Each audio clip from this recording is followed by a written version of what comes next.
Itong mga nakaraang buwan na busy tayo, project after project yung mga ginagawa natin. Sa commission na to, gagamit tayo ng charcoal and graphite sa size ng 8 by 11 inches. Bali, dalawa nga pala yung pinagawa ni client sa akin. Si client nga pala nagmula pa sa US. Bali, yung kaibigan niya, niregaluhan siya ng portrait na pinagawa rin sa atin ng kaibigan niya. Basically, nagustuhan ni ma'am yung portrait na regalo sa kanya ng kaibigan niya. Kaya naman, nainganyo na rin daw siyang magpagawa sa akin. Maraming salamat po sa tiwala niyo.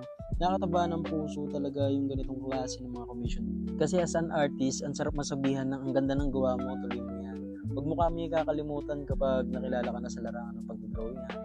Siyempre naman po, di ko kayo makakalimutan dahil parte po kayo ng journey ko bilang artist. Shoutout nga pala kay Ma'am Monica and Ma'am Yel na napakabait and sobrang proud sa mga local artists na tulad ko. As a small-time artist na tulad ko, sobrang sarap sa pakiramdam na na-appreciate nila yung mga munting obra ng many years of dedication mo para maabot natin yung mga ganitong klase ng quality ng art. Ito yung sinasabing gasolina para mas lalo nating pagandahin yung quality ng art natin.